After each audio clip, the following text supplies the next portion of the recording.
takut kalau Habib Rizik nanti menjadi capres. Ketahuan hari ini ya, barangkali untuk itu pula Habib Rizik gimana caranya harus dicari-cari terus kesalahannya, diungkit-ungkit terus. Mungkin ini ketakutan terbesarnya muncul dari mulutnya. Ini bilang nanti dia bisa mengusung isu agama, propaganda yang cukup provokatif. Itu semua yang akan terjadi. Sudah menjadi dukun rupanya ya. Dia sudah memastikan akan terjadi seperti itu kalau Habib Rizik menjadi capres. Nah, coba diingat-ingat, 2-3 dekade ke belakang umat Islam gak ada masalah. Justru umat Islam yang diobok-obok, justru umat Islam yang terus dipinggirkan kepentingannya. Kok balik begini? Iya, ada satu cerita menarik. Iya. Jadi di Mabes itu kan kebanyakan yang tahanan di blok narkoba itu yang masih berproses hukum. Iya. Tatoan anaknya, tatoan. Saya lupa namanya siapa, anak itu saya ingat wajahnya. Terus dia datang sama saya setelah selesai Habib ngajar pagi nih. Setelah beliau ajarkan, tanamkan cinta untuk NKRI. Wah, Habib Rizik beda sama yang saya dengar di media ya. Selama ini kok kesannya anti Pancasila, anti NKRI. Iya. Radikal sekali. Tapi kok saya di sini malah diajarkan cinta tanah air sama beliau, cinta NKRI. Jadi ya silakan, Anda mau dengar dari orang atau dengar sendiri, saya bilang. Bagaimana begitu besar kecintaan beliau kepada Indonesia, kepada NKRI. Mereka menerima usulan Bung Karno soal nama Pancasila sebagai dasar negara, tapi para ulama meminta sila ketuhanan itu dinaikkan menjadi sila pertama. Pada sidang paripurnanya, sila ketuhanan itu menjadi sila yang pertama. Artinya apa di sini? Yang saya kritik adalah rumusan Pancasila yang diusulkan oleh Bung Karno. Saya tidak menghina Pancasila. Itu yang saya kritik. Nah, yang kedua yang saya kritik, saya tidak terima kalau kelahiran Pancasila itu dinisbahkan tanggal 1 Juni 45. Yang betul adalah 22 Juni 1945. Kenapa? Karena pada tanggal 1 Juni masih berupa usulan, belum disepakati oleh para pendiri bangsa. Nah, ceramah saya tersebut diedit, dipotong, saudara, kemudian dilaporkan oleh Sukmawati sebagai penistaan, pencemaran nama baik Bung Karno dan penistaan kepada Pancasila. Ini nggak betul.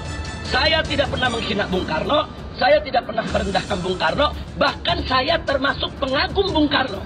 Tapi seorang pengagum bukan berarti nggak boleh mengkritik orang yang dikaguminya. Habib Rizik tidak akan angkat bicara kalau kepentingan umat Islam diakomodir, kalau mayoritas tidak menjadi rasa minoritas. Kan kita pernah bahas ini nih, mayoritas rasa minoritas. Apa di mana tuh di Sulawesi ya, ada Kemenag yang memberikan surat kepada sekolah-sekolah untuk membuat spanduk ucapan selamat Natal. Itu hanya terjadi sekarang itu, dulu tuh nggak ada yang begitu. Heran. Lucunya kan justru itu permasalahan kita hari ini. Jadi selamat berjuang tuh, meskipun Mbak Puan kemarin masih bilang tidak ada ruang untuk revisi. Tapi saya kira dari sejarah-sejarah kekuatan rakyat, kalau itu bisa digalang dengan sangat kuat dan masif, itu akan mampu mempengaruhi kebijakan dari pemerintah dan DPR. Mudah-mudahan ya. Saya memperkuat pendapat bahwa Insinyur Soekarno mengusulkan nama Pancasila sebagai dasar negara. Tapi ada hal yang perlu diingat. Usulan yang diajukan oleh Bung Karno itu di dalam Pancasila yang disusun oleh Bung Karno, sila ketuhanan itu ada di sila terakhir, sila kelima. Dan ini ditolak oleh ulama yang ikut serta dalam sidang BPUPKI. Di sana ada Kiai Haji Wahid Hasyim Asy'ari, pimpinan NU. Ada Kiai Haji Abdul Qahar Muzakir, pimpinan Muhammadiyah. Ada Kiai Haji Agus Salim, pimpinan Sarekat Islam. Bagaimana pemikiran beliau, bagaimana semangat beliau, keberanian beliau.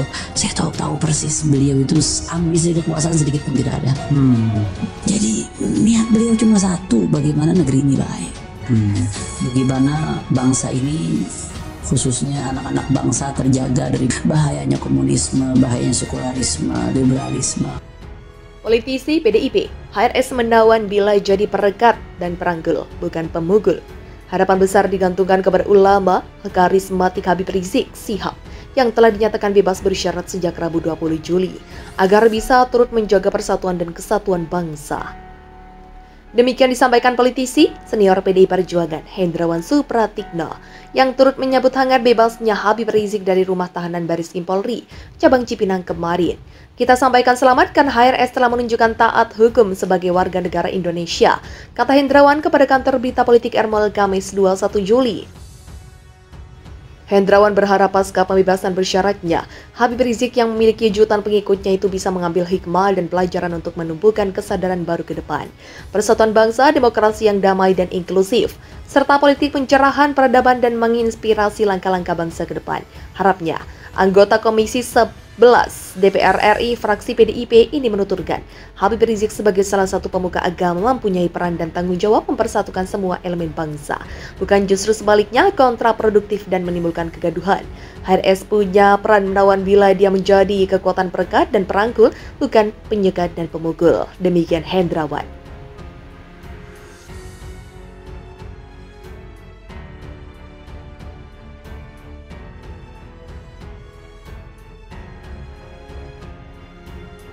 Rizik serukan revolusi akhlak, kalau pemerintah laksanakan kami siap dukung. Presiden Joko Widodo secara resmi meluncurkan Core Values dan Employer Branding ASN. Dalam kesempatan tersebut beliau menyatakan bahwa baik ASN di pusat maupun di daerah dan dalam berbagai jabatan hendaknya memiliki nilai dasar yang sama, yaitu memberikan pelayanan terbaik untuk masyarakat. Menurutnya sudah tidak lagi zamannya ASN minta dilayani seperti era kolonial. Presiden Jokowi berharap agar ASN dapat lebih bertanggung jawab dan akuntabel dalam mempergunakan sumber daya dan menjalankan kewenangannya. Dalam kesempatan yang sama, beliau juga menyatakan bahwa saat ini banyak masalah yang tidak dapat diselesaikan oleh satu dinas saja. Untuk itu, Presiden mengajak agar setiap dinas, kementerian maupun lembaga agar berkolaborasi, lintas organisasi, lintas daerah, lintas ilmu, lintas profesi. Revolusi akhlak merupakan gagasan lama yang telah ada dan cocok dihidupkan kembali karena gagasannya berada dari Bapak Revolusi Dunia. Sebelum pulang ke Indonesia, saya serukan revolusi akhlak. Saya tidak membawa sesuatu yang baru dalam revolusi akhlak, karena sesungguhnya Bapak Revolusi Dunia, revolusi akhlak tidak lain dan tidak bukan ada Sayyidina Muhammad SAW. Tidak lain dan tidak bukan adalah Sayyidina Muhammad SAW. Bagi kita beliau adalah Bapak Revolusi Akhlak Dunia, pejuang revolusi akhlak, ujarnya Rizik mengemukakan. Nabi Muhammad membawa umat manusia keluar dari kegelapan menuju cahaya terang. Dalam ceramahnya di Markas Syariat Pertamburan, dia juga menyinggung soal penerapan revolusi akhlak. Dia mengatakan jika Presiden Jokowi mau melaksanakan revolusi tersebut tanpa ragu, dia akan meminta pendukungnya untuk tunduk pada Jokowi. Kalau pemerintah lakukan dan laksanakan revolusi akhlak, kami siap dukung. Kalau revolusi akhlak dilakukan, kami siap tunduk pada aturan Anda, pemerintah. Kalau tidak adil, gelombang rakyat akan melawan ketidakadilan.